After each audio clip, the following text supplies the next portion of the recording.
Lee Harvey Oswald, forever remembered as the man accused of assassinating President John F. Kennedy, was led away in handcuffs by police in 1963.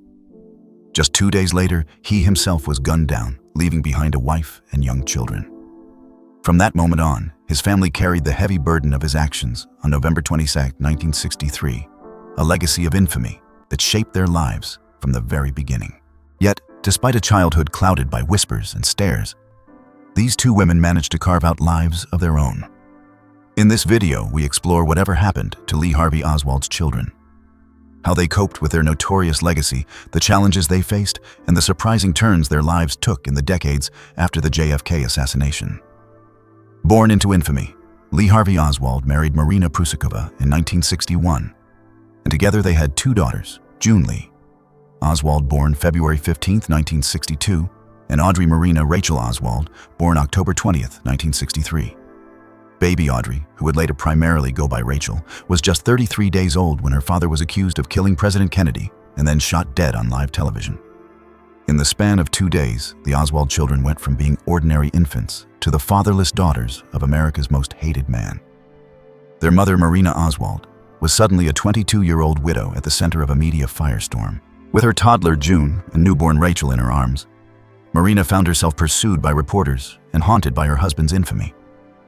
In one iconic photo from Oswald's funeral in November 1963, Marina sits graveside holding little June while a relative holds baby Rachel. The world's eyes were on this small family. Marina had to figure out how to raise her girls under an intense public spotlight that few, if any, could truly understand. A struggle for normalcy. Determined to give her daughters a normal life, Marina sought a fresh start. In June 1965, she remarried, becoming Marina Oswald Porter when she wed Kenneth Porter. Kenneth was an electronics worker who provided the family with stability, and in 1966, a baby half-brother named Mark. The two Oswald girls now had a new surname, though not formally adopted. They used Porter in daily life and a chance at an ordinary childhood. Marina and the children moved to Richardson, then later to Rockwall, Texas, small communities where they hoped to blend in. But escaping the shadow of Oswald's name was easier said than done. Marina went to great lengths to protect June and Rachel from unwanted attention. She even made sure her daughters were always neatly dressed whenever they left the house, no matter how small the chore. Because as June later recalled, her mother never knew when we'd run into someone, and she didn't want us looking like poor white trash. Simple trips to the grocery store often turned into spectacle. Fellow shoppers would hush and stare, recognizing Marina as the delicate Russian beauty widowed by the man who shot the president. To shield the girls, Marina tried to hide the most obvious marker of their identity, their last name. When June entered public school, she began using her stepfather's surname, becoming June Porter instead of Oswald. Rachel would do the same. This anonymity was meant to give them a fresh start, free from the immediate association with their father. It helped, but only to a point. The Oswald legacy had a way of catching up with them. From a young age, June and Rachel noticed strange occurrences that other families didn't have to deal with. The family's mailbox was shot at by unknown vandals, and news crews sometimes followed their school bus, hoping for a glimpse of Oswald's kids. Moving to the small town of Rockwall brought its own peculiar fame.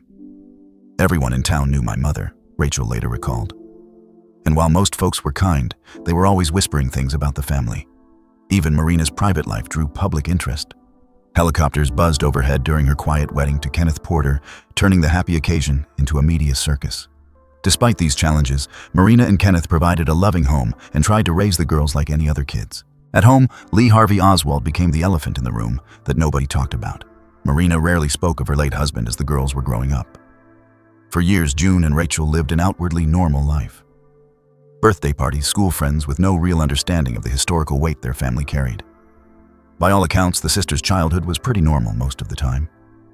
They had friends, went to school events, and for the most part, were treated like regular kids.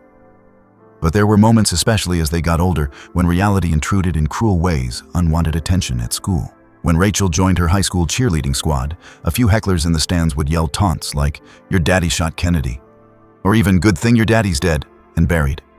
Such cruel remarks stung. But Rachel noted that aside from those incidents, her school experience was largely ordinary and supportive. Tabloid rumors. The press didn't leave them alone, even as teens. A tabloid once ran a sensational and false story with the headline, "Swald kids don't have dogs or dates." implying the girls were leading lonely lives. In reality, June went to prom and even had reporters show up at her house that night. The National Enquirer literally appeared on their doorstep during her prom evening. The family had learned to take such intrusions in stride, almost normalizing the constant press attention whispers in the community.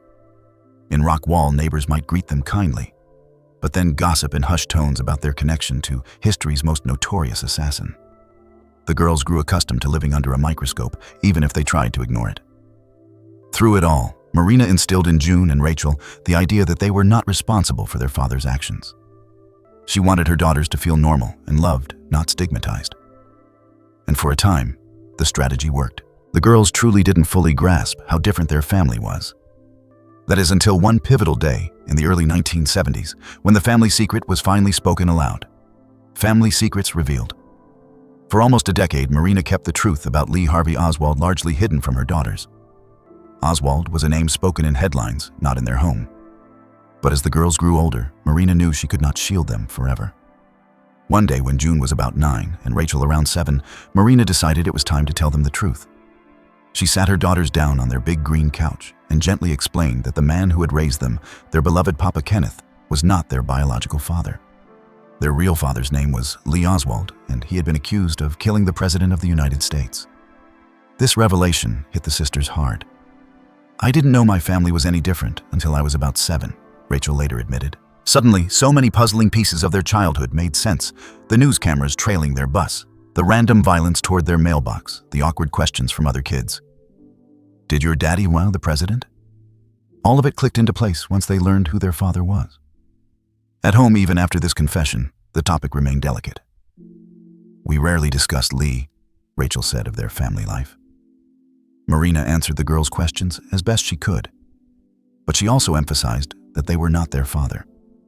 They were their own persons, and she wanted them to grow up without the burden of his crime weighing on their shoulders daily. Occasionally, Marina would mention small personal memories. She might tell Rachel that she looked like him, or had legs shaped like his, or share a harmless anecdote, but for the most part, they tried to carry on as a normal family. Just a mother, stepfather, and 2 kids, not the widow and children of an assassin. Still inside their home hung the shadow of November 22, 1963. Imagine the confusion and curiosity of 2 young girls grappling with the knowledge that their biological father was world famous for the worst of reasons. There was no guidebook for being the daughter of an alleged presidential assassin. This was a secret far heavier than any typical family drama. It's no surprise that as they grew into adulthood, both June and Rachel would feel a deep need to understand for themselves who their father really was and what exactly had happened on that fateful day in Dallas. Stepping out of the shadows. For decades, Marina had succeeded in keeping her daughters out of the spotlight. By the late 1980s and early 1990s, however, the pull of history began to catch up with the Oswald daughters. The approaching 30th anniversary of the Kennedy assassination in 1993 brought a resurgence of public interest. Conspiracy theories and new books were making headlines, and even their mother Marina had started to voice doubts about the official story. After years of silence, June and Rachel each decided on their own terms to step forward and share a bit of their lives with the world. June, the elder daughter, was the first to speak out. In 1993, at age 30, she granted a rare interview appearing on NBC's Today Show to talk about what it was like growing up as Lee Harvey Oswald's child. Understandably nervous, but composed, June revealed how thoroughly her mother had shielded them. For 25 years, it was a subject we didn't talk much about around the house. Mom would try to keep us sheltered. She said the assassination and her father's infamy had been almost a forbidden topic at home for most of her life. Now, in front of a national audience, June was finally addressing the question everyone had always wondered. Did she believe her father actually killed President Kennedy? June did not claim her father's innocence outright, but she made it clear that she felt the full truth was not yet known.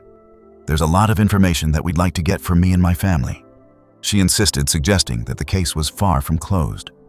Decades after the Warren Commission, June still had unanswered questions about her dad's role in the JFK tragedy. She told the interviewer that she would accept it if definitive proof showed Oswald was the lone assassin. I'll accept whatever the truth is, but she implied that such proof hadn't emerged to her satisfaction. Like many Americans, June suspected there was more to the story, and she wanted access to all the classified files and evidence that had been locked away. In fact, she became somewhat active in the early 90s efforts to declassify JFK assassination records, even writing a letter to Congress and the president to push for transparency. Around the time the JFK Records Collection Act was establishing a review board to release documents by coming forward, June hoped not only to satisfy her own need for answers, but also to combat the endless swirl of misinformation about her family. After that single high-profile interview in 1993, June largely retreated from public view. She had opened the door a crack to share her perspective, and once she'd said her piece, she was content to go back to a private life. But her appearance had one other effect. It paved the way for her younger sister to have her say too. In 1995, Rachel, who was now in her early 30s and often went by her middle name Rachel rather than Audrey, gave an interview to Texas Monthly, marking the first time she had spoken publicly about her father and her family's unusual journey. Rachel's approach was much like her sister's, thoughtful, cautious, and searching for the truth. She had been only a month old at the time of the assassination. So unlike June, she had no personal memories of Lee at all. In fact, Rachel was so removed from the Oswald name that she truly believed Kenneth Porter was her real dad for the first several years of her life. Learning at age 7 that she was Lee Oswald's daughter had been a shock. But as she told the magazine, it also was somewhat liberating to finally understand her own story. Rachel shared vivid anecdotes of their childhood, confirming much of what June had described. She recalled the media frenzy and how reporters and paparazzi undid them through the years. To her, these intrusive experiences were just normal in a twisted way. It was all she had ever known. She mentioned one particularly hurtful tabloid headline that declared, "Oswald kids don't have dogs or dates," painting the sisters as friendless misfits. Rachel hated seeing lies printed about her family, calling out those stories as completely false. For the record, both sisters did have pets and certainly dated in high school like other kids. That tabloid headline was nothing but cruel sensationalism. By the time of the interview, Rachel was working as a waitress at a chili parlor while putting herself through nursing school. She was determined to build an ordinary, productive life far away from the infamy of her birth name. Yet like her mother and sister, Rachel could not escape the lingering question of her father's guilt. She admitted that she had watched Oliver Stone's film, JFK 1991, in which her father is portrayed. And surprisingly, she felt the movie's depiction of Lee Harvey Oswald was accurate in capturing his enigmatic persona. Rachel too voiced her belief that the assassination may not have been a lone wolf act. She didn't think her father could have worked alone in killing Kennedy. This wasn't a wild claim or attention-seeking on her part. It was an earnest expression of the same uncertainty and need for answers that June had conveyed. Both sisters, having lived their entire lives in the shadow of this history, simply wanted to know the truth about what happened in 1963. Life out of the spotlight. After their brief foray into the public eye in the 1990s, June and Rachel returned to relative anonymity. Having spoken out to share their side and to plead for truth, they chose to live their adult lives as privately as possible. Each sister focused on building her own family and career, determined not to be defined by their father's infamous legacy.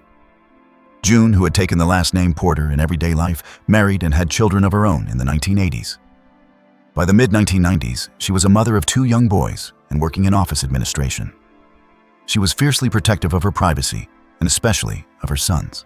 In one case, after a sea orca discovered an article revealing June's identity and spread it around the office, June gathered her team to confirm the truth, but firmly asked them to keep it to themselves. She worried that if tabloids got wind of her home address or the existence of her kids, the same circus that plagued her own childhood would descend on them. Having lived through that ordeal once, she was determined to shield her children from the assassination cultists and conspiracy buffs who had hounded the Oswald family for years. For the most part, June succeeded in living under the radar. She still uses an assumed surname in her professional life and remains virtually invisible to the public eye. Now in her early 60s, June Oswald Porter has never written a book or sought the spotlight further. She appears to prefer the quiet suburban life of a regular American mom, forever haunted but not defined by who her father was. Rachel, a few years younger, also built a quiet life in Texas. She graduated nursing school and went on to work as a registered nurse, a career far removed from the notoriety of her birth family. Rachel also married and reportedly had a family of her own, though she keeps those details extremely private. In the Texas Monthly piece, Rachel came across as grounded and resilient, someone who managed to emerge from an unusual upbringing with a healthy sense of self. She expressed a mixture of protectiveness and frustration regarding her father's legacy. Protectiveness, in that she deeply resents untrue stories written about her family, and frustration that the full truth of the JFK assassination remains elusive. Like her sister, Rachel slipped back into obscurity after voicing her thoughts in the 1990s. Today, in her early 60s, Rachel Oswald Porter, as she is known when people do realize who she is, still lives in the United States, presumably in relative peace. And what about Marina, the girl's mother? Marina Oswald Porter also sought a quiet American life. She became a U.S. citizen in the 1980s and settled in Texas permanently. Over the years, Marina gradually changed her view about her husband's guilt. By the 1990s, she publicly stated she believed Lee Oswald was framed and did not shoot Kennedy, but she too largely retreated from public interviews. Marina avoided the limelight and protected her second family with Kenneth Porter. The last time the public caught a glimpse of Marina was near the 50th anniversary of the assassination in 2013, when a tabloid snapped photos of her shopping at a grocery store in a Dallas suburb. By then, she was in her 70s, a grandmother many times over. June and Rachel had long since built families of their own. To those who lived nearby, Marina was remembered not as the shaken young widow broadcast to the world in 1963, but as a gentle private woman who sought peace far from the spotlight.